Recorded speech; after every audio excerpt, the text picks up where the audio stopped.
Welcome back everyone. As you probably guessed from the title of the video, this is the firearm that we are going over here today. This is the relatively new Canik TTI Combat Smoke. So what the heck is it? Well, it is essentially very similar to the original Canik TTI Combat. However, it's in a different color scheme. That really is the big thing. Taran Tactical, of course, kind of known for making the guns that are FDE-ish or copper-ish in terms of coloration. Think like the Pit Viper and Sand Viper and guns like that. However, a lot of folks don't like that color combination. So the folks over at Canik linked up again with Taran to come up with a black and gray version, but of course we still have the copper TIN barrel in there. So it still has the TTI feel of it, if you will. So let's just walk through it piece by piece. We'll go over the feature set of the gun. We'll go over what I think of it, how reliable it's been, all of those sorts of things. And to do that, we will start out down here at the bottom. It does come with 2 magazines. I know some folks want more magazines, but I think 2's okay. They're not that expensive if you guys want to get extra ones. This one, of course, is the standard capacity 21 round magazine with the Taran Tactical floor plate on there. These magazines are made by Mekgar. Mekgar makes some of the best magazines in the world, in my opinion. I've talked about that many times, and it just looks cool in the gun. They do have a band state version of this gun for those of you guys who live behind enemy lines. And with the magazine, that leads me over to the actual box that it comes with, because it comes with a lot of stuff, as Canik guns tend to. Number one, the box is very good, or the case I should say is very good. It has the TTI logo on there, as you guys can see. It is O-ring sealed. You absolutely can travel with this, TSA approved, all of those sorts of things. It has the actual foam on the inside that is cut out custom, so we do have a few things in there. Not sure if I can get this on camera, but I'll roll in a photo. We have 2 extra back straps, so it comes with a medium on the gun right now. I have replaced it with the large.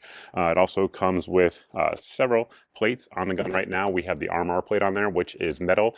It comes with 2 extra plates, one for the RMSC and one for the Delta Point Pro. These are polymer plates, just know that. And then it also comes with this little tool here, and it actually has some screws in there as well. One con of this gun that I'm going to tell you right up front, drives me nuts a little bit, is that the actual screws that come with it, I'm not sure what optic they are for, but for the RMR pattern, or of course the Holosun 507 comp that we have on there, I had to actually source the screws from one of my O-Sight kits. As I said in many videos, O-Sight and Vortex do it right when it comes to screws. They give you all the different lengths and multiples of each, so that way you can mount it on just about any gun, but it does not come with those, so I did have to source them separately. Additionally, there's a really good kit. I will link to it down below on Amazon. It sells a lot of screws that come with basically all of the different lengths and thread pitches that you will need for a ton of different guns. It also has large heads on there, screw heads, so that way you don't easily strip them off. So if you guys are looking for that, there will be a link down below in the video description. So we're going to take 1 layer of foam out, and it does come with some other stuff there. So in there, of course, we have the Canik challenge coin. We have a punch, which this is also used to take the compensator off. We will get to that a little bit later on in the video. We have a couple of cleaning rods, and we also have this guy here, which I think is actually an interesting concept. As I've said here on the channel many times, if you have a comp gun, all things being equal, they never are, they are going to be less reliable than a non-comp gun across various types of ammunition, across their different types of weather conditions, all of those sorts of things. So Canik realized that, and they added in this spring right here. This is the low-powered spring. So if you're shooting low-powered ammunition, this is the spring you want to go with. It is actually marked low, so that way you don't mess it up. So I definitely do dig that. All right, enough of the box. Back to the gun itself. It does come, of course, with the magazine well installed. It has the TTI logo on there. However, for whatever reason, you don't want the magazine, you can take it out with just a little bit of a little screw on the bottom. If you're concealed carrying it or something like that, you may want to remove it. But the magazine well is blended nicely with the actual taper that is on the frame itself, so there's no spots that it's going to get hung up on or anything like that. So I definitely like that. As we mentioned, I did add the large back strap to it. It's very easy to change the back straps out. Once you have the mag well off, just drive out a little roll pin there and put the new one on. Extremely simple. Grip texture on this gun is fantastic in my opinion, particularly on the back straps. They are very aggressive. Front straps pretty aggressive as well. Sides of the gun, I'll give the sides of the gun maybe a 7. Could be a little bit more aggressive, and the actual texture could go up higher. I personally would like that for when you're coming in there with your sport hand, but overall the grip texture is excellent. I'm not mad about it. As of when I'm recording this video, it is in the 90s. It is super humid out here. You guys can probably hear the cicadas. I know some of you guys love the cicada sound, some of you guys don't. I think it's cool, especially if you're watching inside. It gives you the outside vibe. Anyway, the grip is sticking in my hand. And with that large backstrap, I definitely have room to come in there and add some traction there with my support hand. Again, just for reference, I have XL size hands for gloves, for those of you guys that are interested in that. Magwell sticks out a little bit more than some guns, but it's not so much that you're going to accidentally bump it with your support hand, or if you're actually leaning into something, if you have it in your waistband or something like that. It has good checkering on there. It is reversible. The magazines are cut for both sides, as you guys can see. So if you lefties out there want to change it, you certainly can do so. Speaking of lefties, the actual slide lock itself is ambidextrous as well. It actually works on both sides as intended, has good checkering on there, has that gray accent, which is cool. Getting into the trigger guard itself, double undercut, so nice high undercut right there, and then that double undercut on the bottom of the trigger guard, letting you get as high as possible on the actual gun itself. The trigger on the TTI guns is kind of legendary out there on the internet, but before we get into that, we do need to thank the sponsor of this video, and that is the good folks over at 1775 Coffee. We all know you're already drinking coffee, but is it doing anything for you other than giving you a caffeine spike? Rejuvenate coffee is different. It's science-backed, clean Arabica coffee infused with CA-AKG, a powerful compound studied for its ability to support longevity, cellular energy, and metabolism at the deepest level. That means sharper mornings, no crash, more focus, and long-term benefits that your body will thank you for.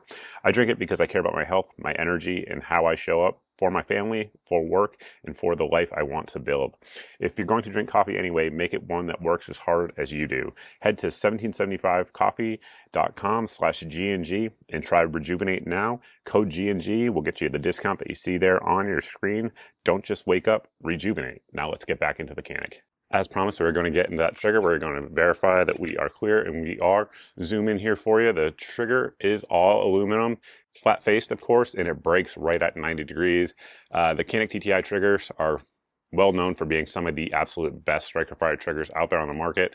A lot of Canik triggers that aren't even TTI have really good triggers anyway, and when you add the TTI magic, if you will, to it, or touch to it, if you will, it really does become phenomenal. So, of course, unless you pull the centerpiece down, you can't press the trigger, and the centerpiece has really good checkering, and the trigger shoe is really wide on this gun. That's something that a lot of people don't kind of think about, but one thing that does is it allows you to apply pressure across a wider surface, making the trigger press easier overall, and it feels lighter than it actually is because you're not concentrating it on a small surface. So there's our take up.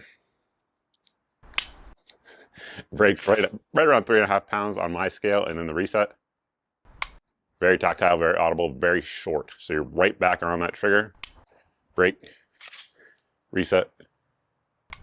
Very tactile, very audible. I don't know anyone that's going to complain about that trigger. If you are not shooting this gun well, it is not the trigger's fault, I can tell you that. So continuing on forward, of course, we do have the light rail so that we can add any sort of light lasers, etc. to the actual firearm that you want to. I should note this does come with a holster, which is actually a pretty good one. In my last Canik video, I kind of trashed the holster. Like I said, some of them they get right, some of them they just don't, but this one's good. It's a good holster outside the waistband holster. However, it is not cut for a light, just know that. And one last thing I wanted to talk about there on the frame are going to be these little memory pads on both sides. So that's either a place to kind of index your thumb or to put your trigger finger when you're off the trigger. A lot of folks like that, myself included. And continuing on up to the compensator, that of course is the thing that a lot of folks really like about this gun, as well as many of the other features that we already talked about. But the compensator is not screwed on via threads. It's kind of similar to a ramjet system. It's different, but it's similar. You have the tool that comes with the gun, and basically you're just going to depress this little detent right here, and what that does is it takes the tension where it is mounted up there on the barrel, takes the tensioning piece off and removes the tension. At that point, if you rotate this about 30 degrees to the right or the left as I'm holding it, then the comp will come right off, and you guys can see that the comp itself is cut right into the barrel, which certainly is nice, causing a good amount of gas to come out for the size of it. It's not a huge comp, it's not huge ports, but for the size of it, it's very, very efficient. And obviously looking at the barrel there, you guys can see that we have spiral fluting on there with that TIN finish that we already talked about. Now send this guy home. And we will look at that front sight. Of course, it's fiber optic. It does have steel protection on it. That said, if you shoot it enough, I'm sure the fiber optic will come out, but it is more protected than a lot of fiber optic sights out there. It has good serrations there as you are looking at it as well. Rear sight is all blacked out with that square notch. All blacked out rear sights, some of my favorite sights out there, so I'm not mad about it at all. Some folks might be looking for a night sight, but again, this is a competition-oriented gun. It certainly would flex very well into many other roles as well. And the front serrations there are very usable. Of course, we have windows on the top and the side to make it look kind of racy. And then continuing on back there on the barrel, you guys can see we have the TTI logo, and we have a loaded chamber indicator, so that way if there was a round in the barrel, it would be sticking up. And continuing on back to the rear serrations, very good. However, I think most folks who are going to be running an optic on this are just going to run the optic, but maybe not. Maybe you guys are working the front serrations. Up to you, your call. And then of course at the rear we have a striker status indicator. So if the striker is to the rear, that means the striker is cocked, and when you pull the trigger it will go bang. Once you press it, you guys can see there it goes away. So that is how that system works. Disassembly on this gun is very, very simple. Basically you're going to just point the gun in a safe direction, pull back slightly, pull down on these two tabs, and the slide will pop right off. Again, I'm not going to do it on YouTube because I don't want this video to get banned, but that is the details on the gun. Now let's talk about performance. What do I think of it overall? Well, on this particular gun, we only have about 400 rounds through it at this point, about 100 rounds of minute ammunition, a couple hundred of Blazer 124 grain FMJs, and then we also ran some Fiocchi 147 grain hollow points through it, fed them all absolutely just fine. As you guys can see there, the barrel has a nice wide polished feed ramp, and it ate everything we threw at it. Not a ton of rounds for sure, but I'm trying to get the video up right around when it launches. However, for the previous Canik TTI combat that you guys have seen here on the channel, it's been in, I think, 4 or 5 videos. That gun's north of 3,000 rounds now, all flawless, no issues at all with either of them. So in terms of reliability, it's been fantastic. I should note that all of those rounds were with the original guide rod in there, which of course is a steel guide rod and spring, not the light one that comes with it. So in terms of reliability, it's been flawless. The accuracy on this gun has been excellent as well, as good as any striker fire gun out there. And in fact, the practical accuracy is better, simply because the trigger is very good, as are the ergonomics. Cons of the gun: one thing I can think of is the fact that the bore axis is slightly higher. That said, I'm not sure it really matters all that much. I mean, people are winning world championships with Caniks that have this bore axis and aren't comped. So if they're able to do that, I would imagine with the fancy comped gun, improved trigger, all of those sorts of things, the performance that is possible out of the gun is very, very high. And all in all, I think it has a pretty good set of features. It comes with a lot of the accessories that you would buy aftermarket for a lot of guns, and obviously it has performed extremely well. Now, full disclosure, this gun was sent out to me from the folks over at Canik for this review. That's how I was able to get it up right around launch time. And price point, probably the last thing we're going to talk about. So I don't know if you're going to put it in the pro or con.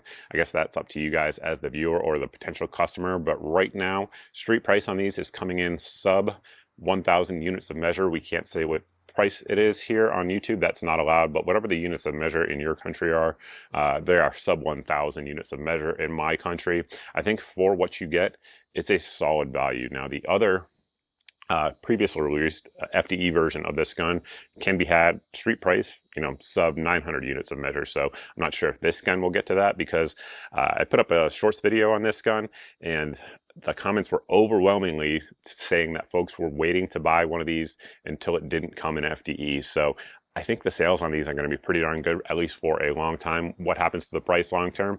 I suppose we'll just have to wait and see. Speaking about price point on that, if you guys aren't following me on social media, I definitely recommend you do so, particularly the non-meta ones where I can actually post these when they are in stock and on sale. If you guys are watching this on Rumble or on X, then there will be a link down below to pick one up for the cheapest price that I know of at the time of posting. And with that, I think that's pretty much all I got for you guys. If you have any questions about the gun, anything like that, definitely let me know down below in the comments. You can also post those questions over at my various social media pages. And if you guys aren't subscribed here and you like this type of video, make sure you hit that subscribe button. If you've done that on Rumble and YouTube and you're not seeing 2 to 4 videos a week here on the channel, then you are being censored by an algorithm. And the easy way to get around that censorship is to sign up for the email at the website here on your screen. And this video goes out once a month. It has all the videos since my previous month's email went out, so that way there's no big tech giant censoring your eyes from my content. It'll also get you put on the daily deals email, and that goes out every day as the name indicates, and it has 8 or 10 of the best deals that we find around the internet. If the item, whatever it is in the email on a given day, it's the cheapest I know of for that item on the internet, so that way it saves you guys some time, because I've already done the price comparisons for you, and hopefully saves you some money as well. There's also a good meme in there that a lot of folks like. You can sign up just for the meme. I will allow it. They're typically Pro 2A. 9 times out of 10. Sometimes they're a little bit just random as well. We also have an SMS service that you guys can sign up for.